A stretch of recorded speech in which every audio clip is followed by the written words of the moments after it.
거룩하신 하나님 감사합니다. 참되신 놀라우신 영광스러우신 하나님 아버지를, 우리 주 예수 그리스도를, 성령님을 이 시간 만나는 복된 시간 되기 원합니다. 이곳이 천국과 같은 곳이 되기 원합니다.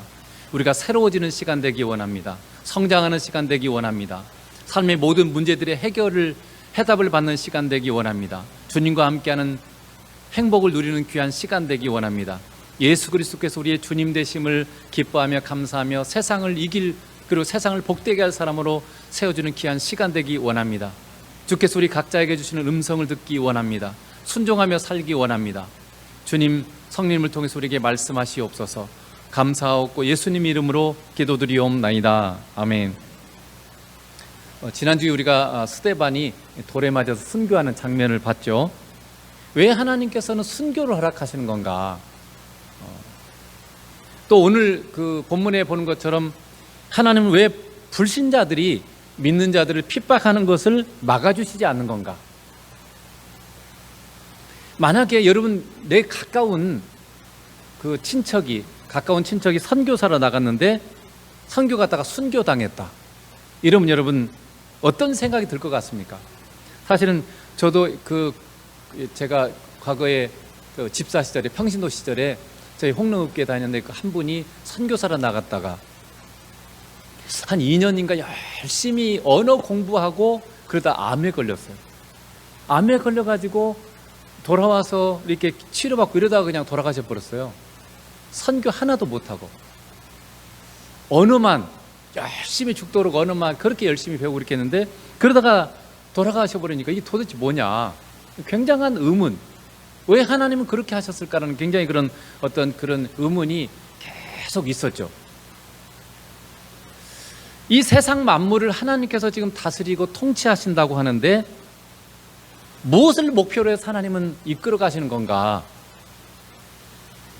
하나님은 영원 전부터 일관된 생각을 가지고 세상을 경영하시고 계십니다. 이 하나님이 어떤 생각을 가지고 이 세상을 통치하시고 지금 경영해 가시는가, 이것을 아는 것이 굉장히 중요합니다. 그걸 우리가 본질이라고 그래요. 신앙에도 본질이 있어요. 신앙에도 가장 중요한 핵심이 있다는 거죠. 이 세상의 모든 일들이 이렇게 진행되어 가는 데는 하나님의 이 생각이 있어요. 그걸 의중이라고 합니다. 의중. 그것을 우리가 예수 믿는 사람 기도로 물어봐야 돼요. 이게 중요해요. 여러분이 예수님과 기도로 많이 사귀면서 예수님의 의중을 물어보는 게 중요해요. 왜냐하면 요한복음 15장 15절을 보겠습니다. 이제부터는 너희를 종이라 하지 아니하리니 종은 주인이 하는 것을 알지 못함이라. 너희를 친구라 하였노니 내가 내 아버지께 들은 것을 다 너희에게 알게 하였습니다. 예수님 우리를 누구로 불렀어요? 친구로 불렀어요. 종은 주인이 뭘 하는지를 모릅니다. 그냥 시키는 대로만 하면 돼요. 그게 종이죠. 예수님께서, 하나님께서 우리를 부를 때 그냥 시키는 대로는 따라서만 사는 그런 존재로 우리를 부른 게 아니에요. 이걸 여러분 이해할 필요가 있어요. 하나님이 우리를 부르실 때 친구로 불렀다고 되어 있죠. 지금 친구는 뭐라고요? 안다는 거죠. 주인이 하는 것을 아는 사람이, 그러니까 우리를 부르신 예수님이, 우리를 부르신 하나님이 지금 무슨 일을 하는지를 아는 사람이 친구예요. 그런 존재로 하나님께서 우리를 불렀다는 겁니다. 그래서 예수님께서는, 하나님께서는 이 세상을 무슨 계획을 가지고 이 세상을 경영하고 계시는지를 우리에게 가르쳐주기를 원하세요.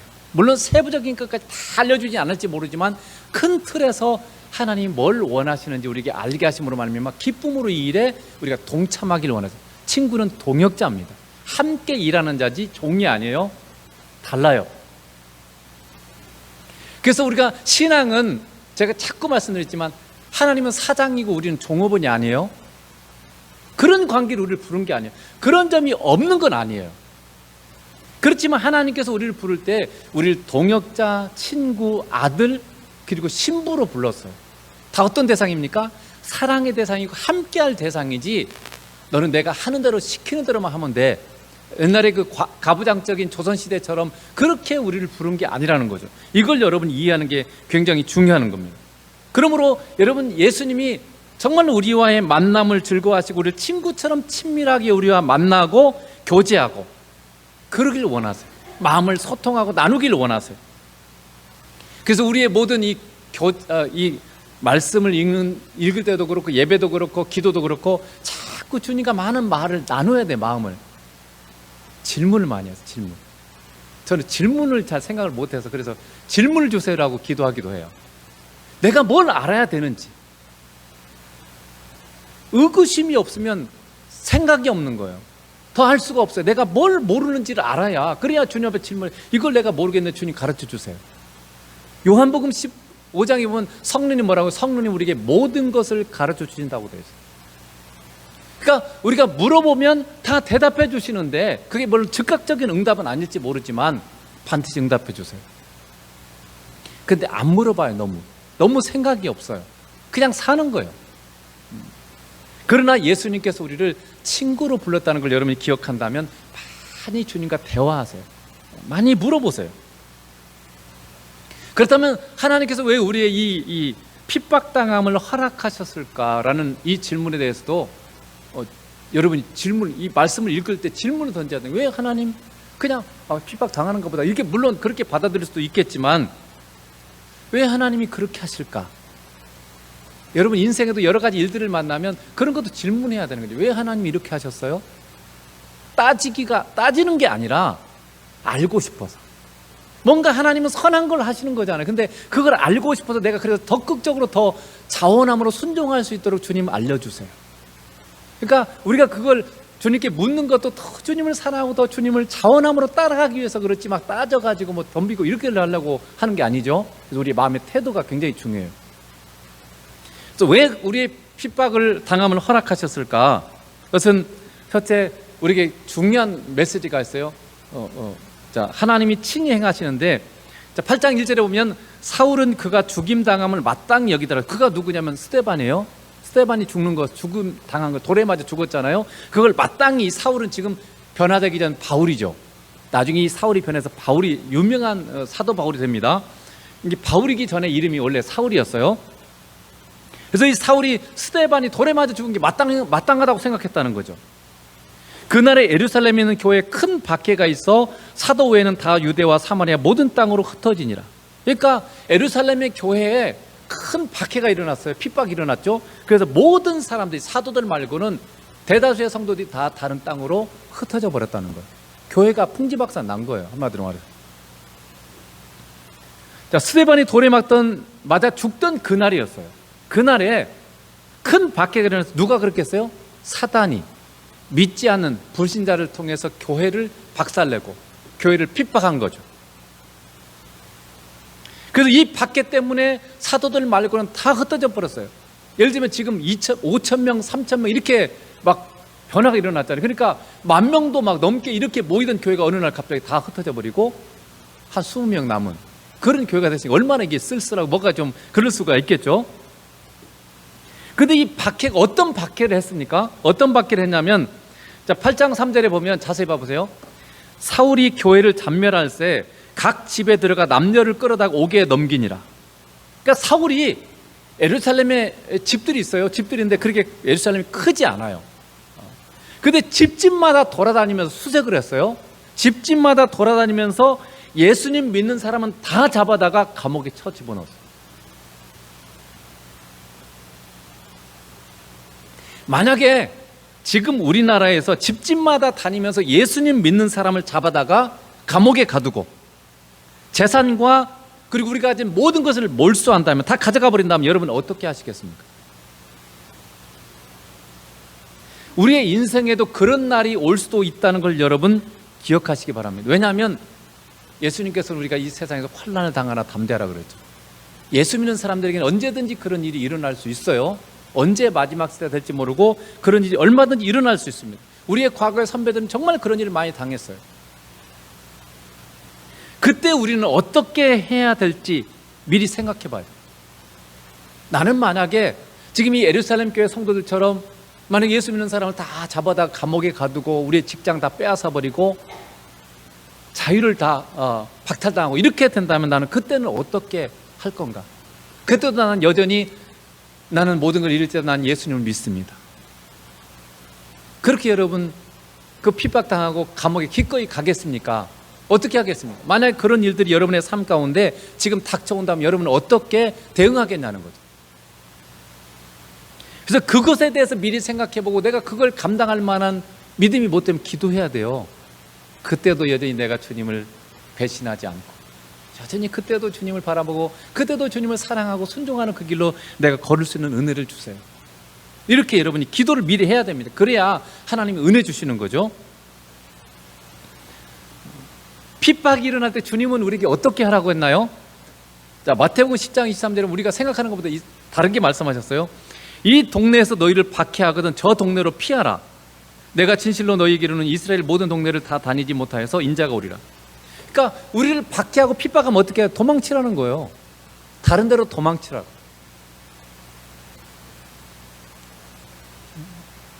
박해를 피해서 정말 사실 사도행전에도 그렇잖아요. 사도 바울이 복음을 전하다가 막 박해하면 어떻게 해요? 떠날 때가 됐는가 보거든요. 그래서 다른 동네가 또 복음을 전해요. 거기서 또 박해하면 또 다른 동네가 또 복음을 전해요. 계속 박해하면 다른 데로 갑니다. 주님은 우리가 핍박받는 것을 기뻐하는 분이 아니에요. 세상에 있는 한 우리가 핍박을 받을 수밖에 없지만 우리가 핍박받는 걸 주님이 기뻐하시는 분은 아닙니다. 그러나 그럼에도 불구하고 어떤 사람들은 기꺼이 핍박을 당하는 사람들도 있어요. 오늘 지금 사도들은 안 피하잖아요. 우리가 아는 그 뭡니까? 우리나라의 그 유명한 순교 당하신 분들, 그런 분들은 여수의 손양은 목사님도 마찬가지고 순교당해서 죽었잖아요. 피할 수 있는데도 피하지 않고 기꺼이 예수 이름 때문에 순교를 당하는 그런 일을 당했죠. 근데 어쨌든 예수님께서는 우리의 선택을 굉장히 중요하게 여기세요. 그리고 우리 인생의 목표는 뭐냐면 결국은 주님과의 사랑의 성장이에요. 그래서 그의 인생을, 내 목숨을 주님께 내어드리는 온전한 그런 주님과의 사랑의 성장, 사랑의 모습, 이게 정말 우리가 이루어야 될 가장 궁극적인 목표예요. 예수님이 나를 사랑한 것처럼 내가 예수님을 사랑할 수 있다면 더 이상 사실 성장은 없어요. 최고점이죠. 그래서 가장 큰 상급이 있어요. 요한계시록에도 보면 이 순교자들에게 가장 큰 상급이 있어요. 천년왕국에 참여할 수 있는 그런 기회를 요한계시록에 보면 준다고 되어 있죠. 순교자들은 다른 사람과 다른 상급이 있어요. 왜냐하면 주님을 그처럼 사랑했기 때문에 자기 목숨보다 더 사랑한 사람들 있잖아요. 어떤 선택을 하든 간에 그렇다고 막 무조건 내가 막 죽어야 되겠다 이렇게 하는 게 아니에요. 그 순간에 성령님께서, 주님께서 우리를 어디로 이끄느냐, 내 마음 가운데 그럼에도 불구하고 이곳에서 이 자를 지키기를 원하시면 지키는 거죠. 그리고 그때는 피하기로 한다면 피하는 거예요. 주님이 주인이시지 순교마저도 내가 생각대로 하는 게 아니에요. 언제나 예수 그리스도께서 그분이 주님이신 거죠. 어쨌든 예수님을 따라가는 게 중요하고 성령 인도를 받는 게 중요하다는 거죠. 그런데 이 핍박을 받던 그 이 성도들이 핍박을 피해서 유대와 사마리아로 흩어져서 뭘 했습니까?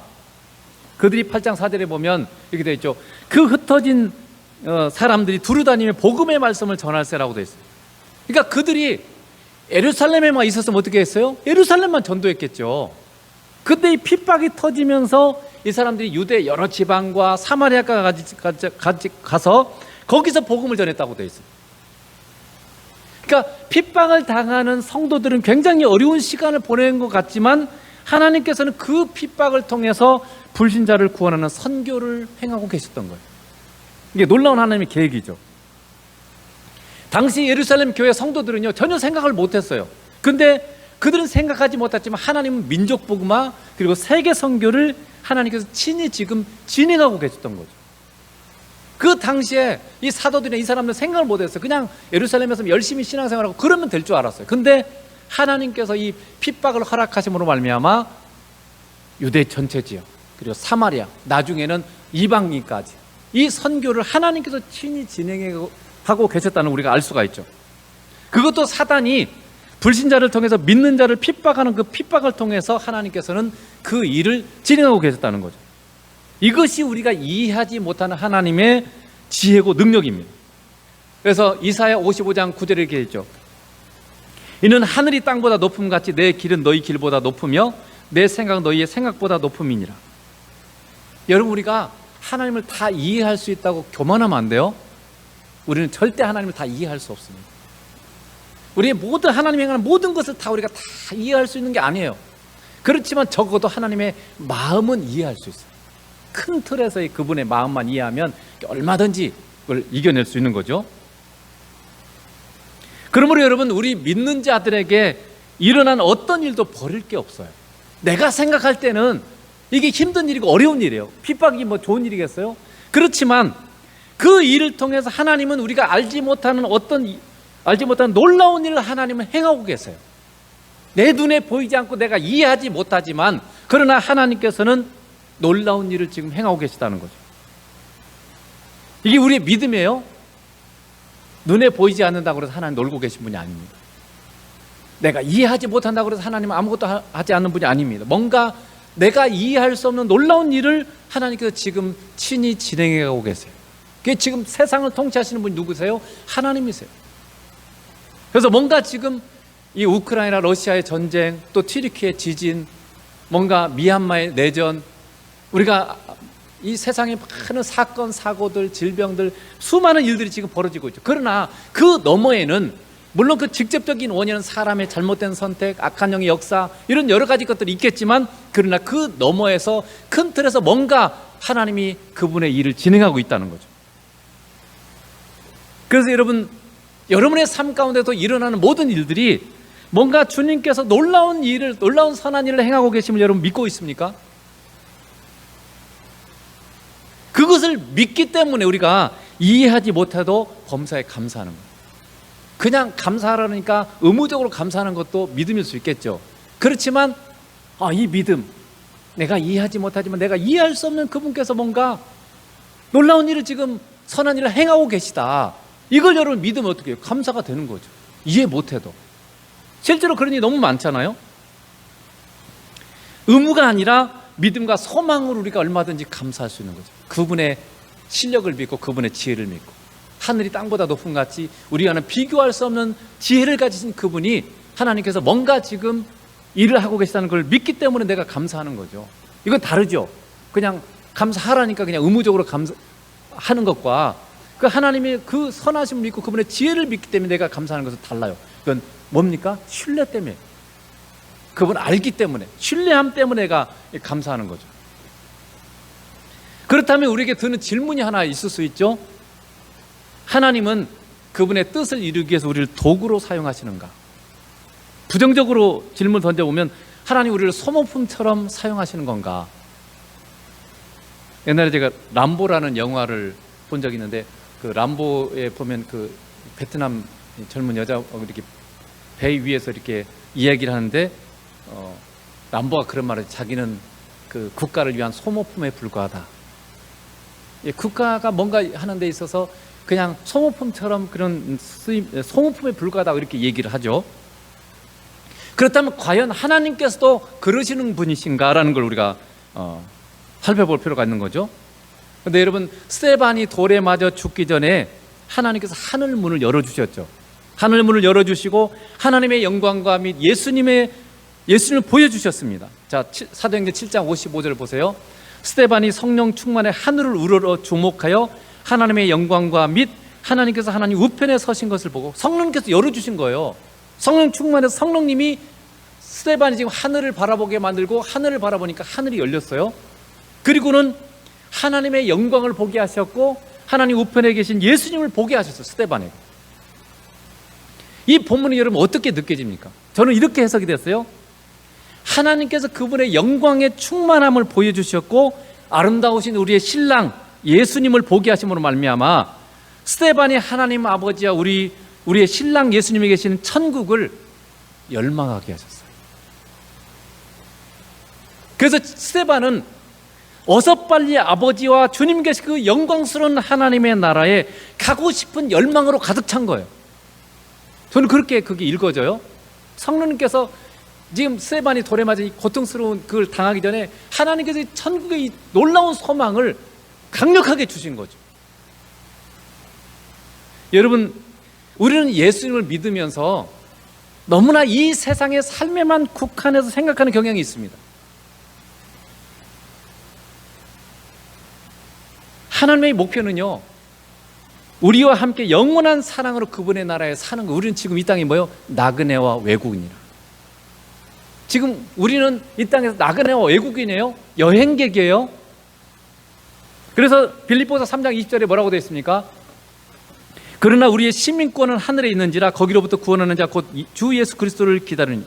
우리의 시민권은 하나님의 나라예요. 그러니까 나는 하나님의 나라에 가서 살 사람이, 영원히 거기 살 사람이에요. 나는 여기는 지금 내가 살 곳이 아니에요. 여기는 지금 여행객입니다. 여기는 잠시 잠깐 우리가 머무는 것이에요. 그래서 뭐라고요? 거기로부터, 그 말은 무슨, 하나님의 나라로부터 다시 오실 주님, 거기로부터 구원하는 자 곧 주 예수, 거기서부터 우리를 구원하실 예수님, 오실 예수님을 지금 우리는 기다리고 있다, 이렇게 되어 있어요.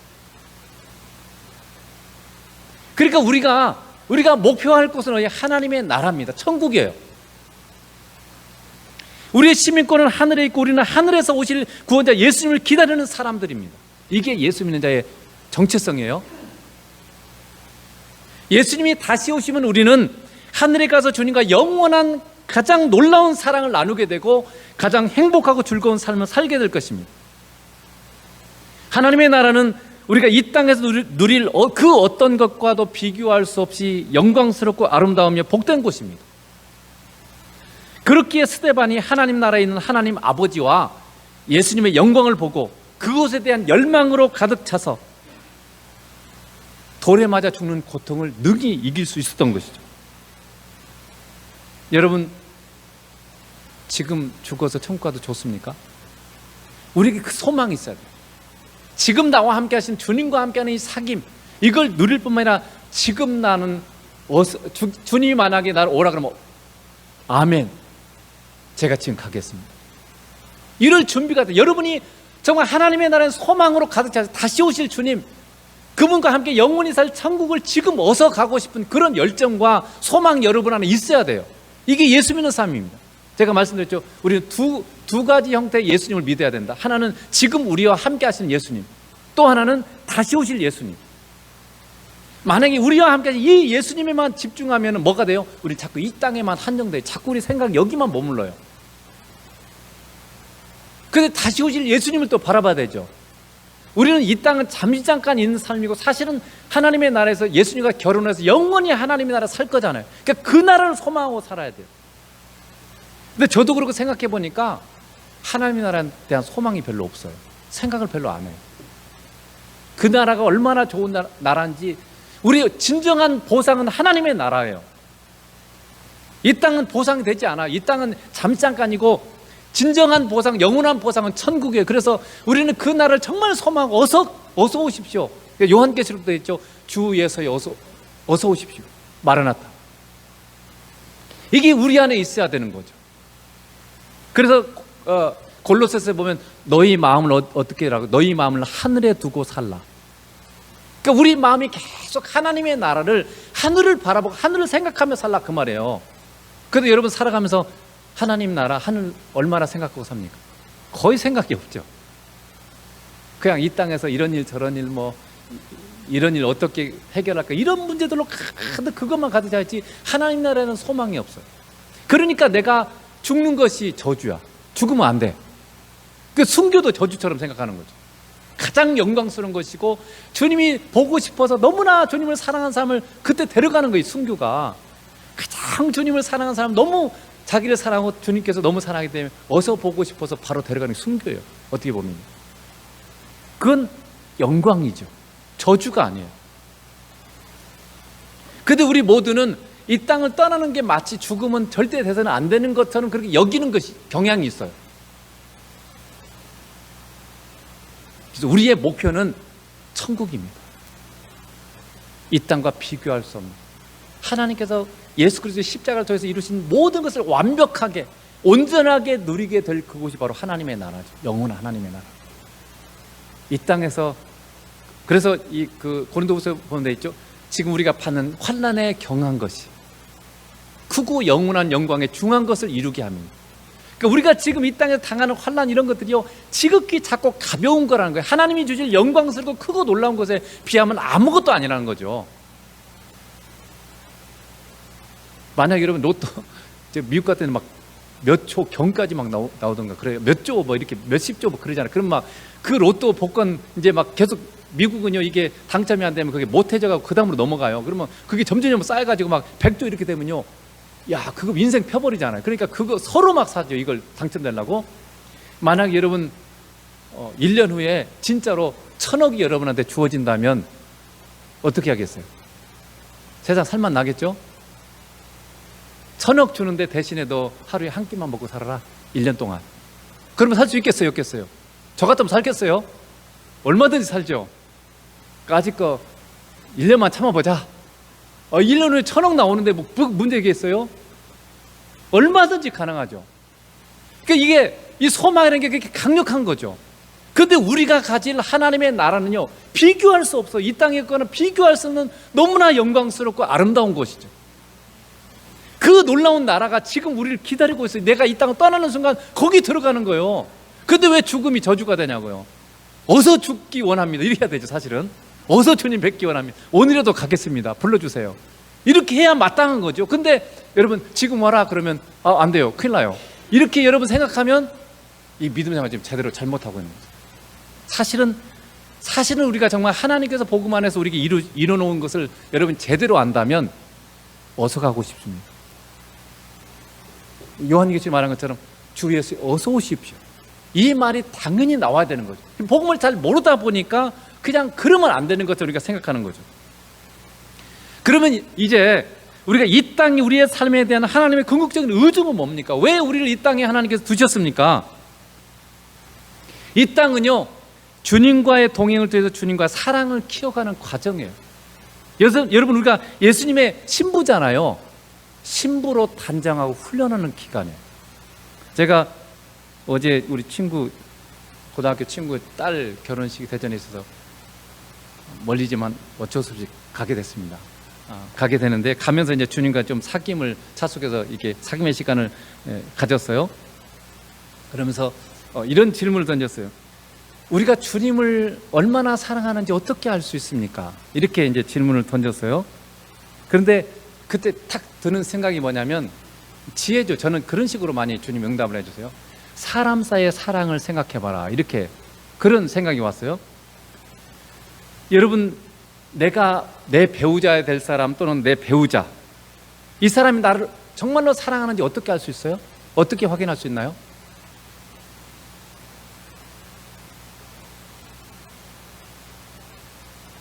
정말 이렇게 평안하고 문제 없을 때는 몰라요. 다 사랑한다 그래요. 근데 쉽고 편안할 때가 아니라 정말 어려울 때 같이 하고 이해하고 용서하고 사랑하는 자가 진실로 사랑하는 자라는 것을 알 수가 있습니다.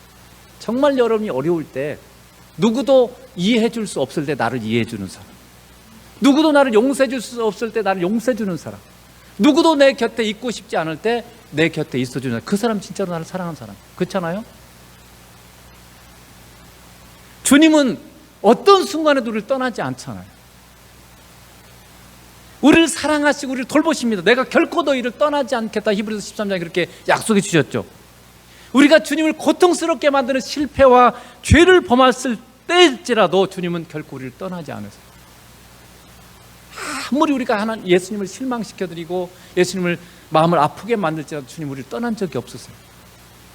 주님 우리를 그렇게 사랑하시기 때문에 그래요. 그분의 목숨보다 더 사랑하셨기 때문에 십자가상에서 그분의 목숨을 위해서 주셨잖아요. 그렇게 우리를 사랑하세요. 그러니까 주님은 결코 우리를 떠날 수가 없어요. 결코 우리를 포기할 수가 없어요. 그래서 시편 120편에 본 것처럼 졸지도 아니하시고 주무시지 아니하시고 우리를 지키신다. 우리를 향해서 이 눈을 돌린 적이 없으세요. 하나님께서요. 우리를 너무나 사랑하시기 때문에. 그런데 여러분, 우리는 어떻습니까? 제가 가만히 생각해 봤어요.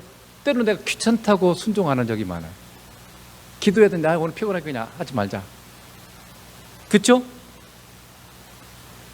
힘들다고, 아프다고 여러 가지 이유 때문에 우리는 주님 곁에 머물지 않고 주님을 사랑하는 걸 가지 않고 순종하지 않는 때가 너무나 많았던 걸 우리가 알 수가 있습니다.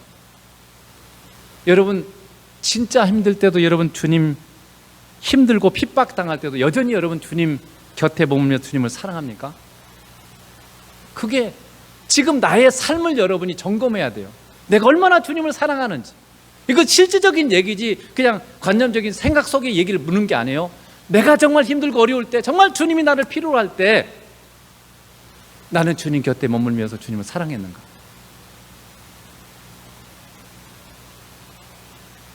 주님은 이 땅에서 그분의 사랑을 우리에게, 그분의 선하심과 사랑을 우리에게 보여주시며 우리도 그분이 우리를 사랑하신 것처럼 우리도 그분을 사랑하길 원하죠. 우리의 신부고 신랑이시잖아요. 신랑이 뭘 원하겠어요? 신부로부터 돈을 원하겠어요? 사랑입니다. 신랑과 신부의 가장 중요한 서로에 대한 사랑이에요. 서로에 대한 신뢰고 서로에 대한 사랑이에요. 주님이 우리에게 정말로 원한 것은 우리의 사랑이에요. 그래서 우리의 이 작은 순종들을, 그리고 주님을 만나러는 주님을 만나는 이걸 주님이 그렇게 기뻐하세요. 여러분이 의식하든 그걸 인지하든 인지하지 못하든 그렇습니다. 주님의 마음은 언제나 우리에게 있어요. 우리를 만나고 싶어하고 우리와 사랑을 나누는 것이 목적이지, 그분의 목적을 위해서 우리를 도구처럼 사용하신 분이 아니에요. 최근에 제가 깨달은 중요한 진리가 이것입니다. 전도도 그렇고 선교도 그렇고 봉사 다 똑같아요. 이렇게 하는 겁니다. 내가 예수님과 만나고 사귀고 함께하면서 지금 나를 이처럼 행복하게 만들고 평강과 기쁨을 주시는, 나와 함께 하시는 예수님을 말과 삶으로 보여주는 거예요. 그게 봉사고 선교고 전도예요. 예수님을 보여주는 거예요. 예수님을 받아서 내가 이렇게 하는 게 아니에요. 우리는 일하는 사역자가 아니라 지금 나와 사랑을 나누는 예수님을 보여주는 것이 전도고 선교고 봉사예요. 그렇기 때문에 내가 지금 주님이 나와 함께 하시는 그 주님과 함께하는 천국을 여러분이 누리지 못하면 전도도 선교도 봉사도 구제도 하나님께 받아지지 않아요. 여러분이 하는 거지 주님이 하는 게 아니에요.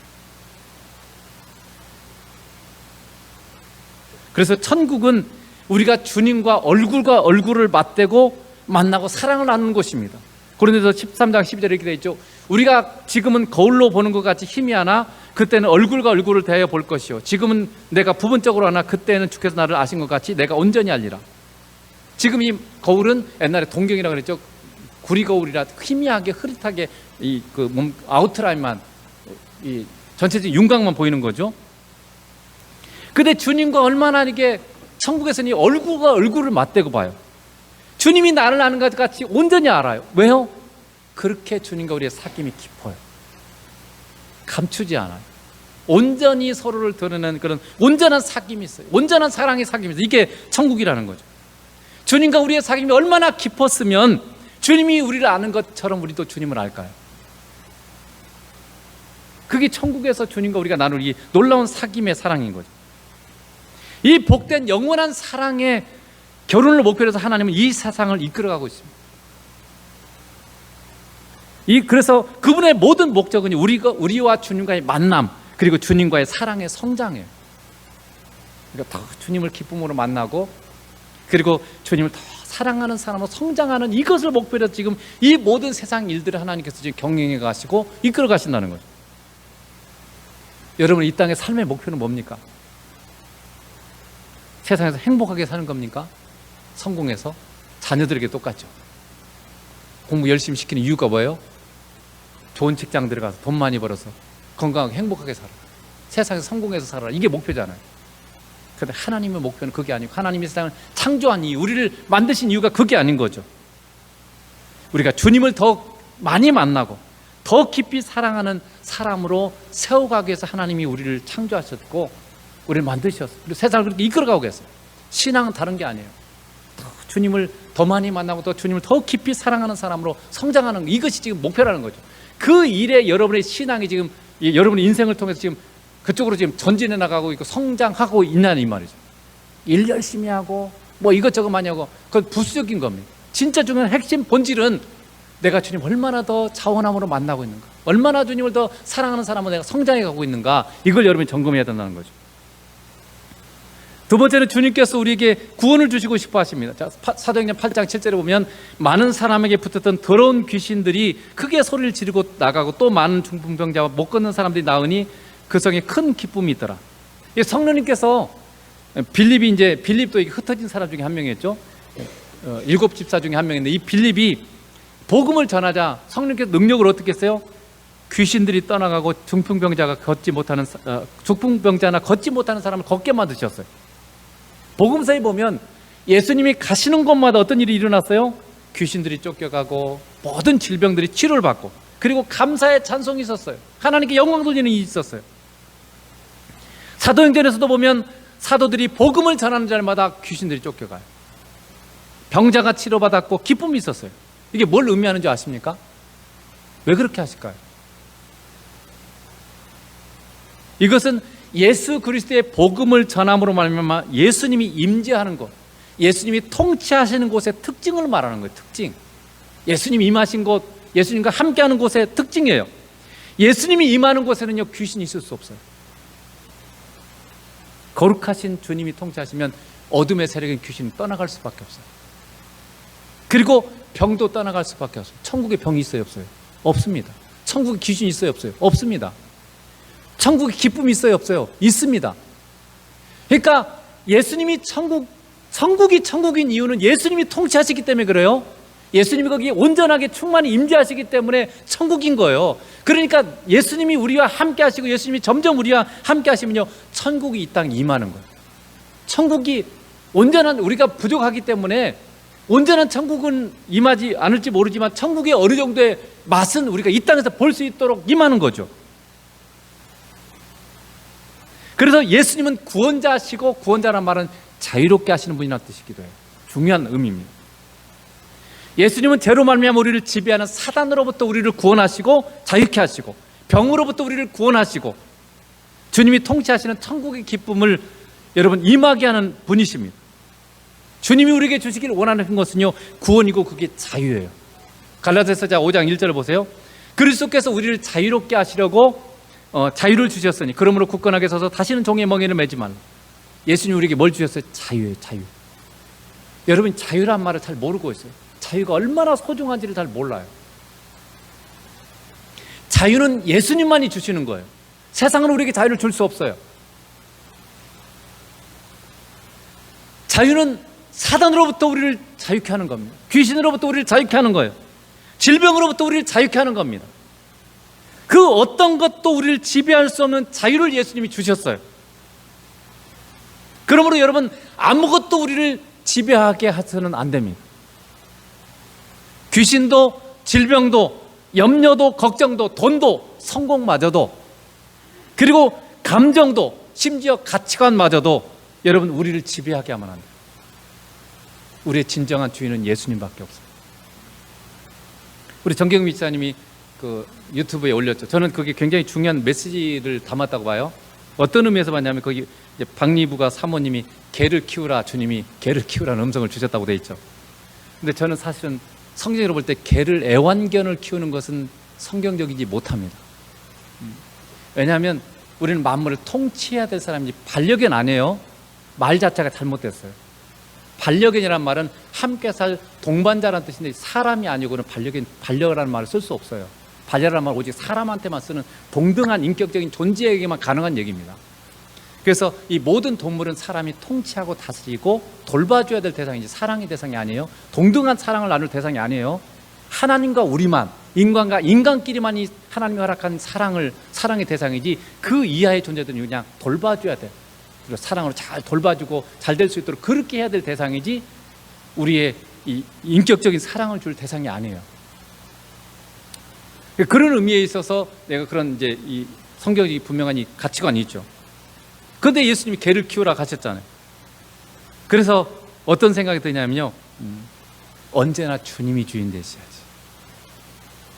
성경적으로 맞는 가치관이라 할지라도 이게 주인 되면 안 돼요. 그게 율법이에요. 사랑하라, 원수를 사랑하라, 얼마나 맞는 말이 성경이 하는 말이잖아요. 그것이 여러분 주인 노릇하면 안 됩니다. 예수님이 주인이시지 성경 말씀이 주인 아니에요. 이거 굉장히 미묘한 차이인 것 같은데 똑같은 건 다 똑같지 않습니다. 예수님 그분이, 인격적인 그분이 항상 주인이 돼야지 성경 말씀이 나를, 말씀만 갖고 살아가면 이게 잘못하면 율법이 돼요. 그래서 자기는 예수님이 끌어가지 못하면 이 말씀이 율법이 돼가지고 사람을 정죄하고 죽이는 데 써먹어요. 얼마나 그런 사람들이 많아요. 바리새인들이 그런 사람들이잖아요. 예수님이 주인 되지 못하니까 우리는 그들이 일주일에 2번씩 금식하고 11조하고 이렇게 했지만 어떻게 했어요? 예수님 죽이잖아요.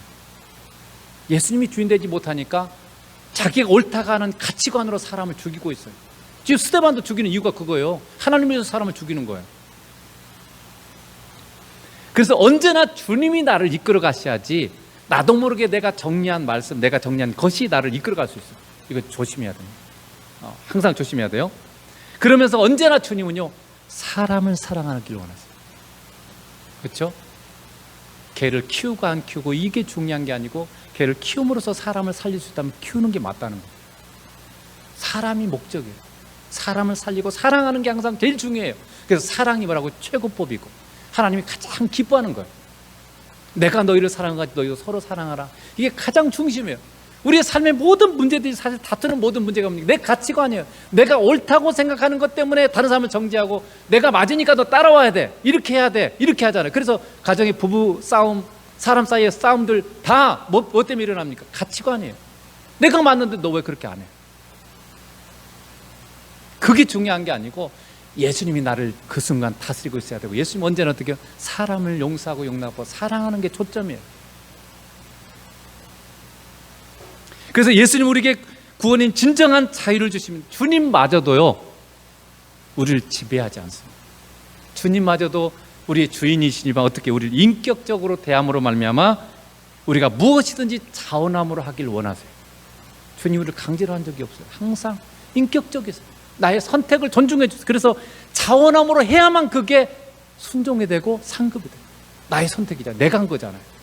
나에게 챙겨주시려고 그렇게 하시는 거죠. 그래서 여러분, 우리가 예수님을 알고 함께하면 할수록 더욱더 우리는 온전한 자유를 누릴 수 있습니다. 예수님은 귀신을 쫓아내고 질병을 치유하시는 분이십니다. 왜냐하면 예수님이 십자가에서 죄를 담당하셨고 질병을 치유하셨기 때문에 그렇습니다. 성령님은 예수님께서 십자가에서 이루신 이 복음을 우리에게 알게 하시고 누리게 하시는 분이 성령님이세요. 그러면 우리는 얼마든지 예수님의 이름으로 성령님에 의해서 귀신을 쫓아내고 병을 치유할 수 있습니다. 이게 교회 사명인 거죠. 중요한 사명이죠. 하나님께서 그렇게 하시는 이유는요, 우리를 종노릇하지 않고 우리에게 천국의 진정한 자유를 주시기 위해서 그렇게 하십니다. 질병에 매여서 살지 않도록, 귀신에게 매여서 살지 않도록, 환경에 매여서 살지 않도록 우리를 자유케 하시는 분입니다. 또한 예수님은 여러분 우리에게 천국의 기쁨을 주시게 오셨어요. 요한복음 10장 10절의 중요한 말씀이죠. 넘겨주세요.